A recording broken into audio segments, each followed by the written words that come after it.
now that we've stored away the type IDs in our query, I don't think there's anything stopping us from actually doing our query and getting everything out. So let's go ahead and just verify that that's exactly what our next step is going to be, and then move forward. So if we come into our tests and we look at our integration tests here, we run this, our error is now, panicked at index out of bounds on line 46, which as we can see is right here, trying to extract the locations out of this query, which is going to be this vector of the RCs. Okay, so let's go in and figure out where are we going to put this test.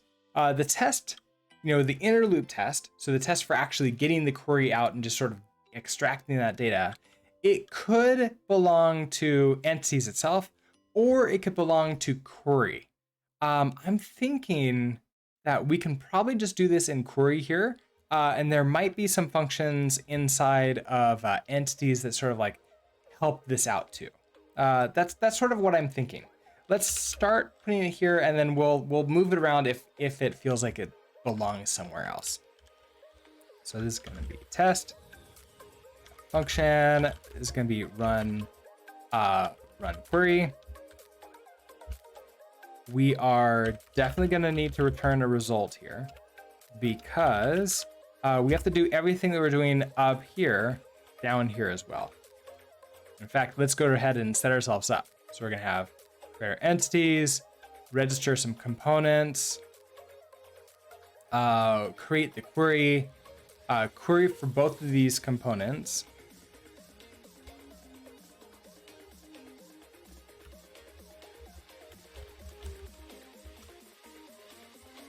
Once we get to this point, then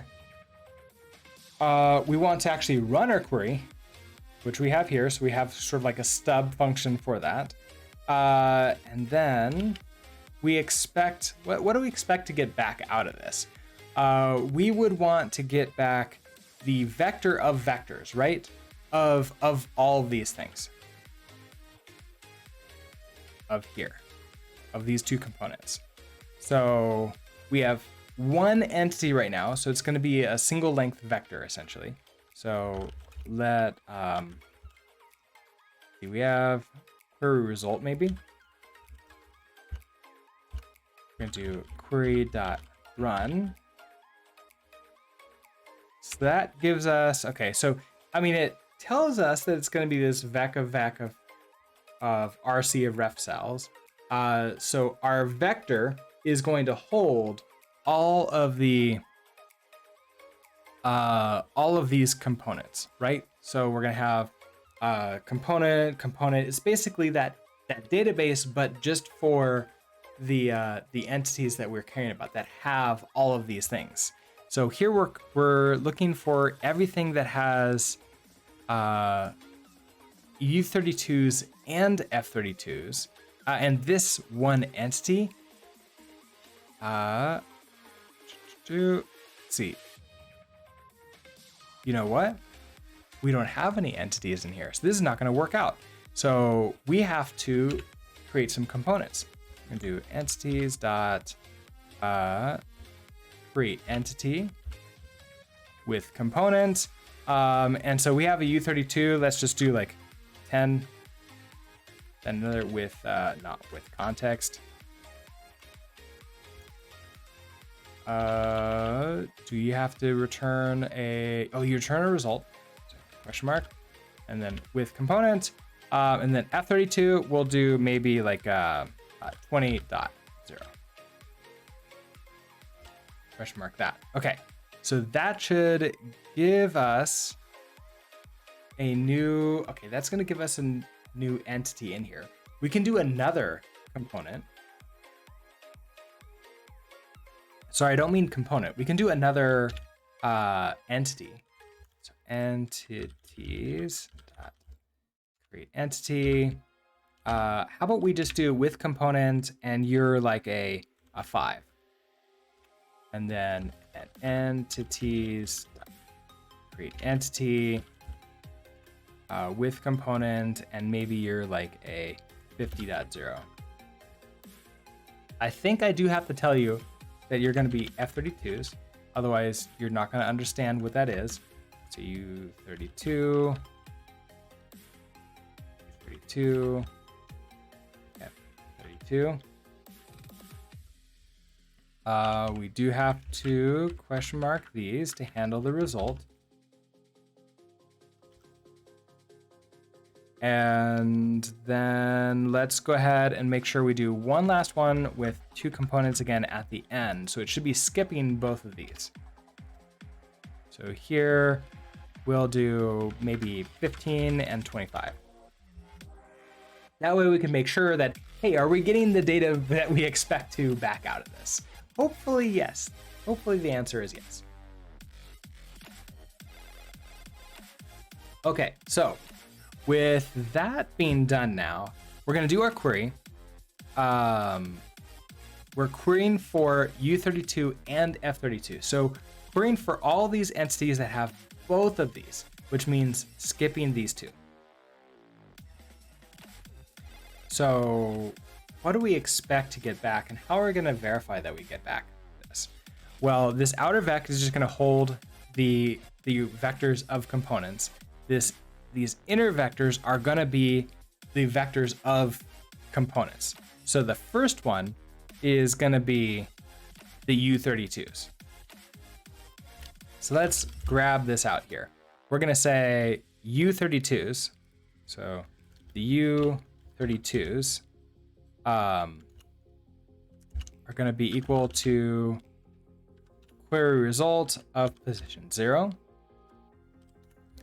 Let the F32s be equal to query result of position 1. Okay. Now we don't want to move out of here, so we're just going to go ahead and just get a reference. That's going to be fine. Okay, then what's up?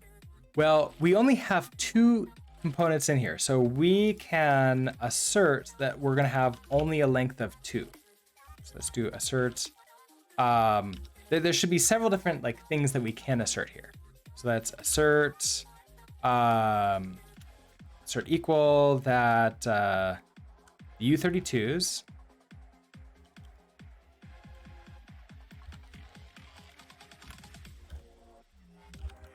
that you're the same length as the F32s. Okay. We also should assert that maybe just one of these has the length of 2.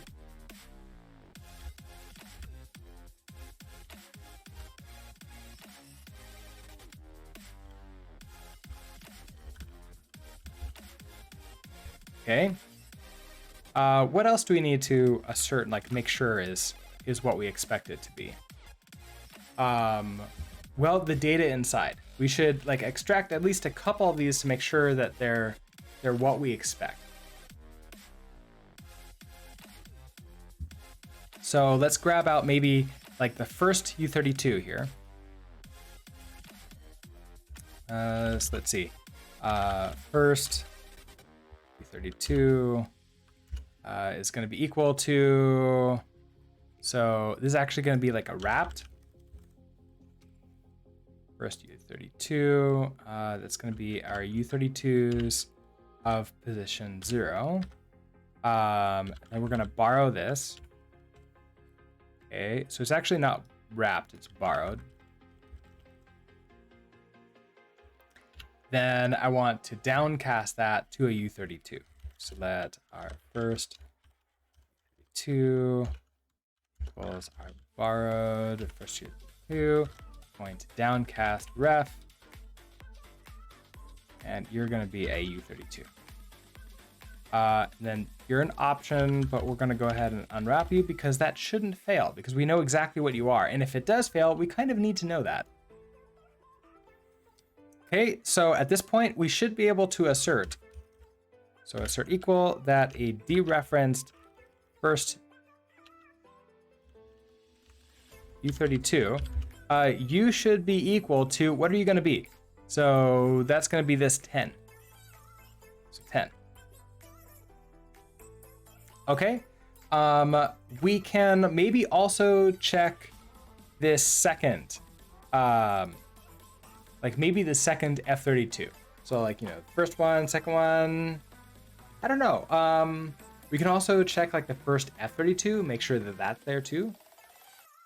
Let's try it. So I'm just gonna copy you. I'm gonna say borrowed first F32, it's the F32 0 borrow. First F32 downcast ref, F32, and then you should be 20.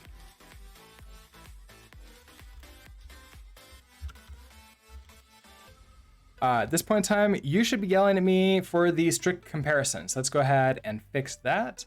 I don't have any rules up here for that, so let's go ahead, just put you in here.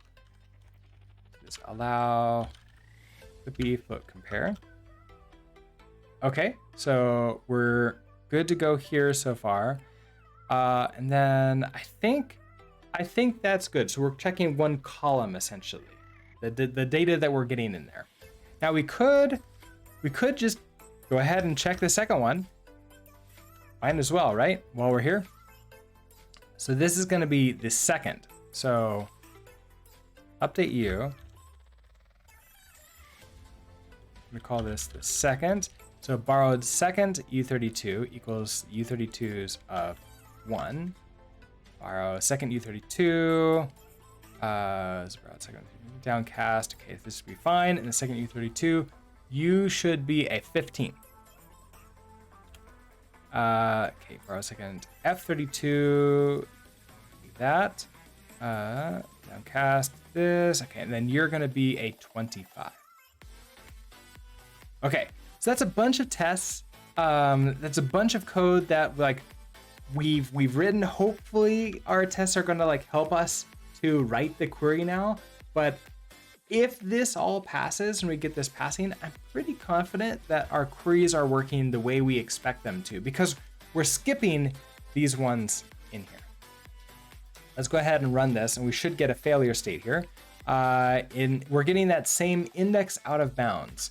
We're getting that right here because we're not getting anything back at this point. So I think we're finally ready to start writing our code inside of here and not just returning an empty vector. So what is this gonna look like? Well, we're gonna have to loop through, we're gonna have to create a vector of the indexes that we need to pull out. So we have our map here, and we have our entities. And in entities, that's the test in these entities. We have our map here. So let's go ahead and create, see, what is it gonna be? We're gonna create the list of indexes. Okay, so this is gonna be the indexes, right? So indexes, let's, now do I want to, we can use like a filter map for this. That might be really good. So in many languages, there's this idea of like a filter, right? And a filter is you take a collection, so like a list, an array, a vector, and iterate over them and then return however you want to mutate it. And then there's a filter, okay, return true or false, and it's going to like keep that or not. And oftentimes you want to do both at the same time. So Rust actually has filter map that does both together. We can return an option and then whatever it's being changed to inside. So if we do filter indexes here equals self.entities dot our map dot we have to get an iterator for it, and then we can do this filter map, and then we're gonna have our function. So now what are we gonna get inside of here? If we just type like, just A or whatever, we get this, a reference to the U32. So this is gonna be the actual like map from the entity. So let's call this like entity map.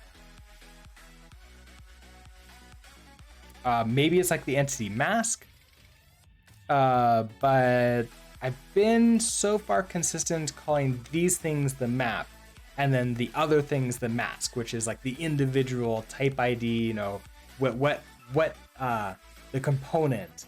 What are you? That's the mask. Okay, so we need to now return whatever we want to turn this into. So I kind of want it to be the index, right? Which means we're gonna need to enumerate this in order to get access to the index here. So now entity map is this tuple that has usize and the map there. Well, let's destructure this so we get the index and this entity map. And so now we should expect to return an option that's going to be whatever we want it to be. Okay, so what is that going to look like? I want to, if this entity map, okay, so if that exists for, let's see, what are we looking for? We have our list of, we have our map right here. So if we go back to our whiteboard, let's review how this is gonna work. We have our map and we have like our players. Let's say it's 7, which means that it's 1, 2, and 3. These 3 bits are set for ourselves. And 3 is just the first 2 bits set. So if I do the and, we can check this here. So we're doing a entity map and the query map, and let's make this exactly the same thing that we have in our example. So that's going to be what, a 7 for the entity map and 3 for the query map. So entity map and query map is equal to the query map of what we're expecting out, because it's going to show all this aligned up once. Now, if we look at this entity map, okay, so I think this is going to be true. So if I run you, aborting. Oh, wait, what are you doing out there? Let's try this again. It's true. Okay, now that's because 7 is 1, 1, 1. If I change 7 to be like maybe 1, 0, 1, so that'd be 1 and 4, so that'd be 5 here. Now we should get a false.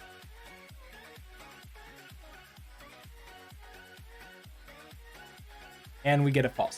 So that's how we're gonna do it. We're gonna do this entity map and query map is set equal to this query map. So we have our query map right here, and we have our entity map right here. So if entity map and query map, so self.map is equal to, and then it's the query map, so self.map. If that, then we're going to return a sum of the index.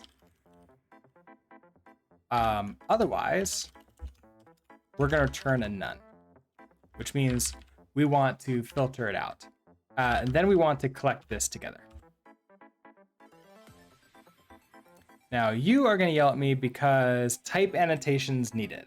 It has no idea what we're trying to collect in, even though I'm kind of telling you, hey, it's just gonna be usizes. But okay, we'll let you know. You're gonna be a vector of usize,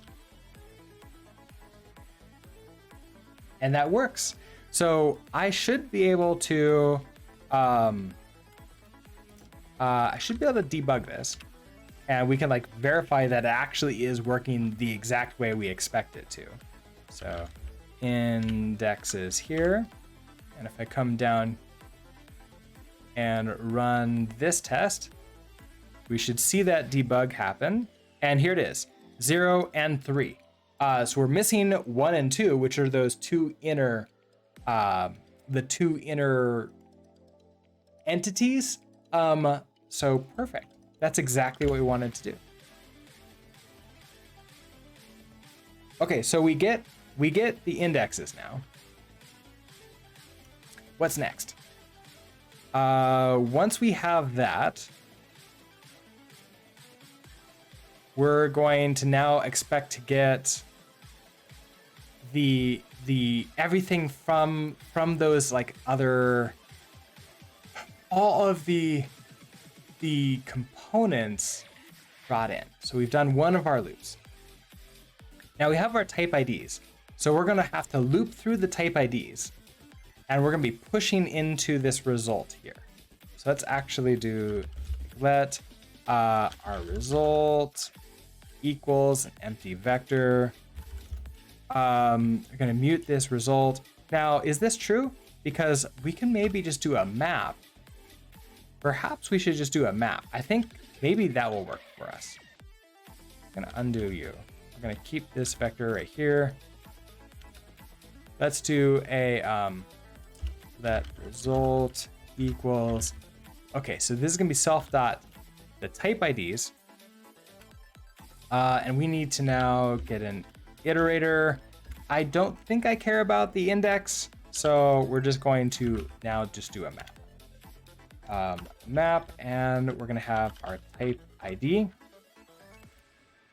All right, so what are we gonna do inside of here? For each of these, and we did these in a vector so we have the same order, so we can return them in the same order. So this is that first, this is the first sort of like vector through, right? So we have the full vector down, which is what we're gonna be coming into here.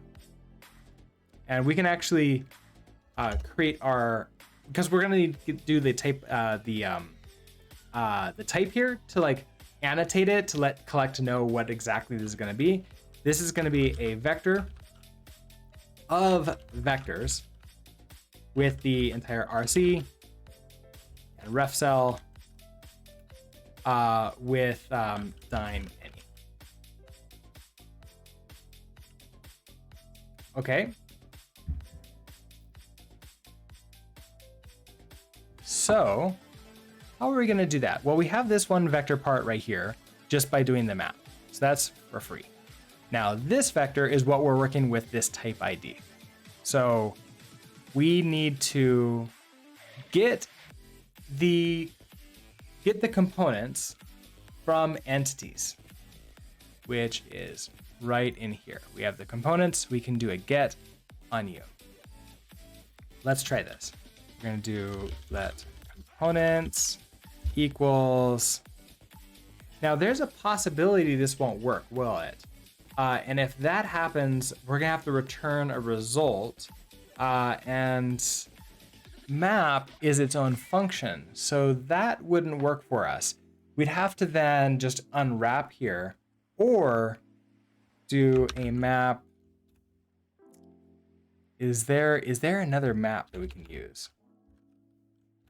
We can do a try. I don't have like I have a try find, try fold, try for. Yeah, we don't have like a try map that we can do, which is unfortunate. So let's do the map for this. Perhaps what we can do to ensure that this will work is return a result elsewhere.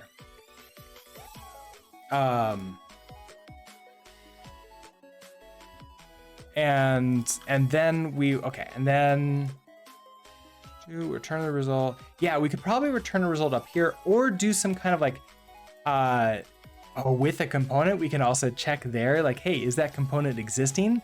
That way we can be sure at this point of time, everything works while we're running run to actually get the query and get the results out. Okay, so let's just continue on for right now and we'll handle that error checking later.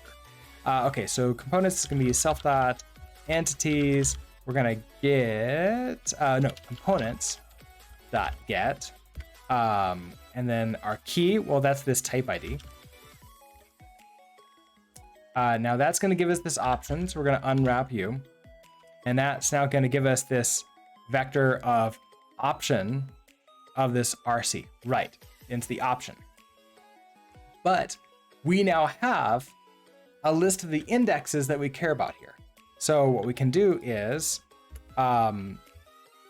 we can essentially loop through the indexes.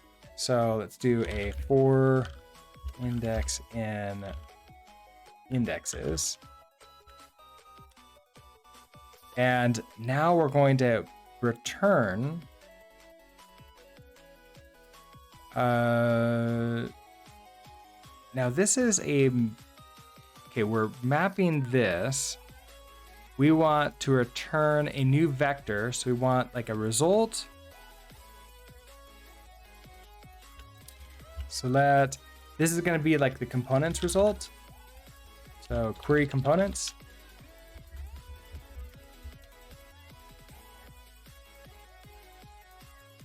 Let's make this an empty vector. We're going to return this at the end of here.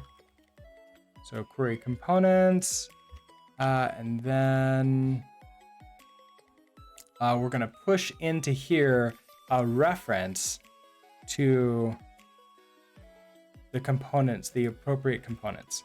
We're going to do query components dot push components of position index.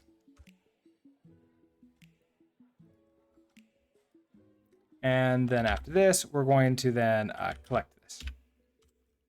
Now, does this work?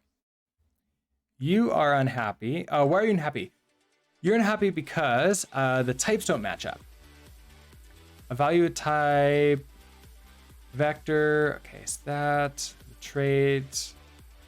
Oh, the trait is not implemented. Okay, so we need to make sure that any also implements static.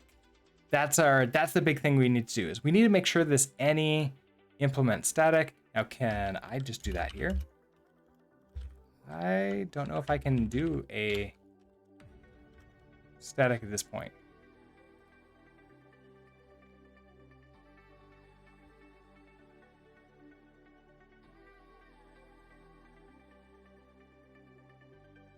A value of type vec to any static cannot be built from an iterator over types of options. Well, any plus static.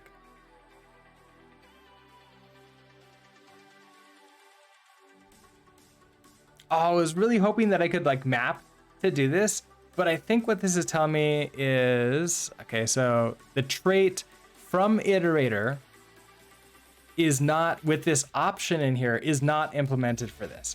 So the compiler is a little bit upset. We can probably create our own iterator to deal with this, but the easiest way is probably just to do for loops and just to manually go through this ourselves, which is a little bit unfortunate, but something that we can definitely do.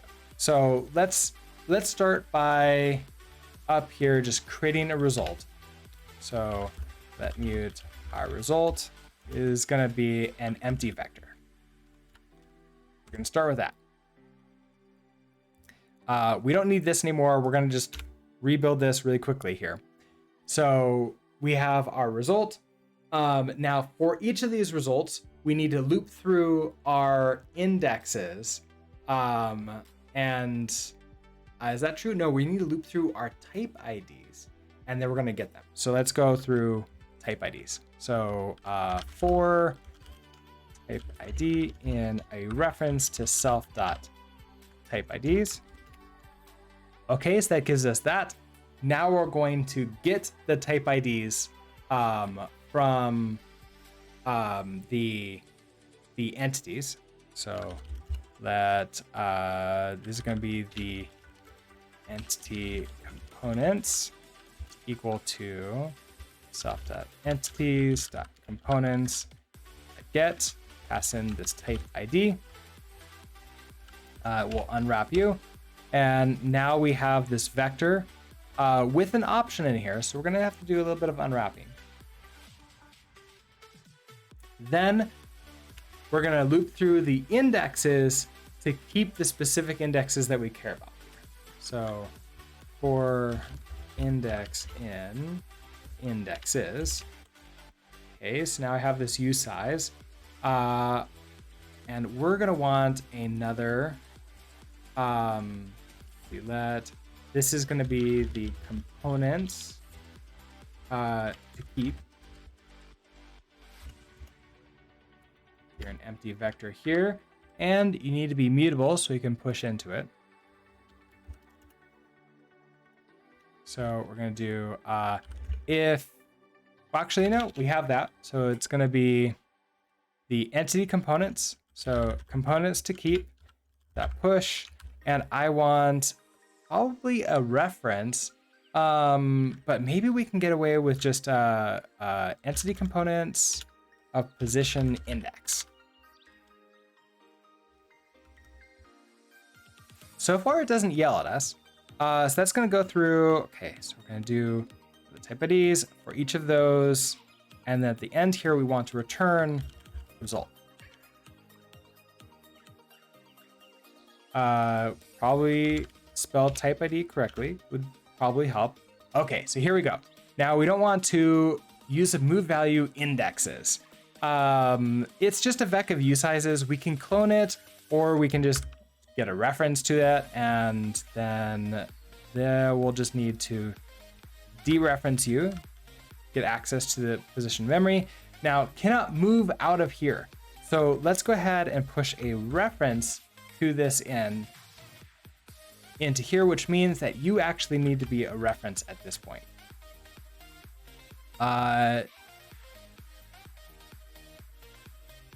Okay, and our result variable does not need to be mutable because we're taking these components to keep and we're not passing it to results. Let's go ahead and do that in here.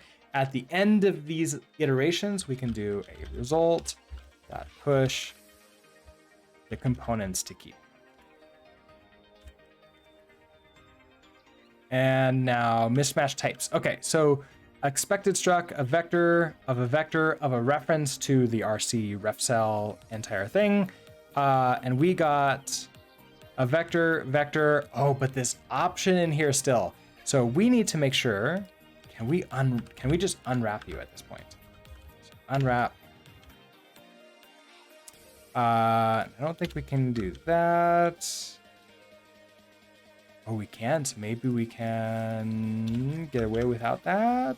No, because we don't want to, cannot move out of view. Because it doesn't implement the copy trait. Because it's this RC. Now we can clone it. Perhaps, okay, so consider borrowing the options content. Now, if we look at this, there is a quick fix available for us. So if I run that as ref right here. So we're going to basically, as ref borrows it. Now that gives us an option still, so we unwrap you. And then that gives you this. Okay, so back to reference here. And no more errors at this point.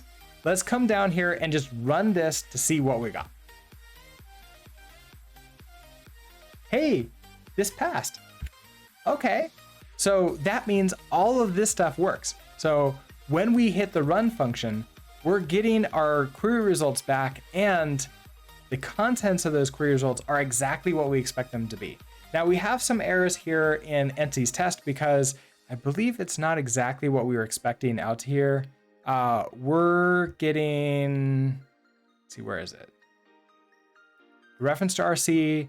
So this is a reference here at this point. But beyond that, I think this is working. What are you yelling about? Temporary value dropped. Where is that? So we do our query dot query. Oh, but okay. So let binding. Do I need to do the query first? No, because we should. Oh, because the query gets dropped here at the end of run and it's gone forever. Because it is a reference to these. Now, we could potentially clone the RC. And I kind of wonder if that would work for us. Because RCs are reference counting, we might be able to clone them and get away with it. Let's play with this. Let's see if that works. So I'm gonna come into here and we're gonna say we're gonna return inquiry. Let's say we return the actual thing here. So full ownership of everything. Then down here, instead of this as ref, let's say if I don't think I can like clone it. So let's do clone. So unwrap and clone. Are you upset? I cannot move out of, because I don't want to move out of the option. So let's see. This RC, so RCs don't implement copy. So I want to, I guess we could as ref, unwrap, and then clone. That might work for us. So that works here. Now, if I try to run this test,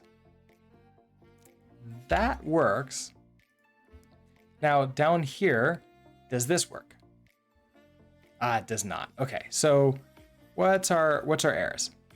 Expected a reference, found a struct. So RC.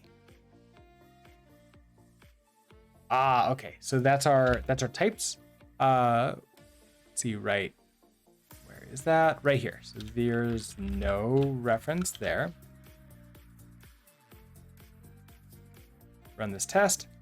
Oh, everything is passing. So our query is now running correctly.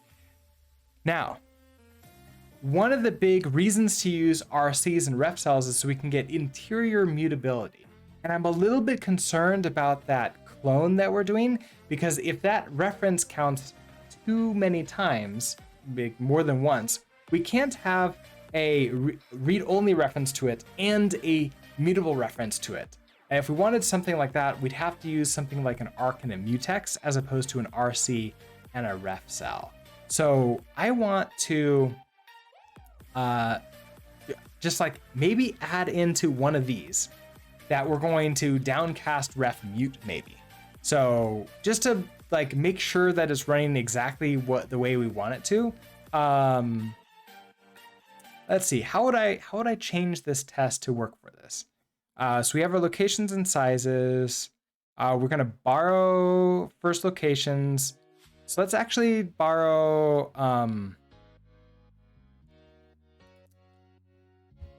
let's see, we have location and size. We have these multiple component entities, querying them properly. Let's see if we can change this first one. So we're gonna let's do the size because that's gonna be the easiest. So with component size, we grab you out of there. Okay, assert equal, we do these asserts. Okay, so borrowed first location, borrowed second location. Okay, so borrowed second size, let's borrow mute at this point. That gives us a ref mute here. And I believe that the second size, so size is 1, I think this can be fine so far. Then second size needs to be downcast mute into size to do that. And then I want to now just make a change to you. I want to say maybe like a destructured second size plus equals, let's say, what are you? Size is a F32, I think. F32, so 1.0. Now at this point in time, second size should be 13.0. So if I do that, binary, second size .1 or .0 because it is a tuple type. F32 cannot be dereferenced. Right, when I do this dot, it auto dereferences for me, so I don't need to dereference further. You cannot borrow a second size is mutable. So this is borrowed second size. You need to be declared as mutable there. So there's no errors at compile time, but that doesn't mean there's not going to be errors. We can still have like the reference counting problems. So let's go ahead and run this integration test. Hey, and it passes. So what this means is that we can get, we're cloning that RC. So we're taking full ownership of it, which means all the code can remain in the query. And the RCs and ref cells are allowing us to get interior mutability into them as well. So basically we get the best of both worlds here. We get to clone things so we don't have to worry about the borrow checker, but we can also mutate things if we really want to. Now, it's a little bit ugly to sort of like grab things out, but there's ways to fix that later. However, for right now, that does mean that our queries are working as expected. Let's go ahead and make sure there's nothing that we want to like clean up in here before we continue on. But I think we're pretty good for right now. So thank you so much for watching, and I'll see you in the next video. Bye.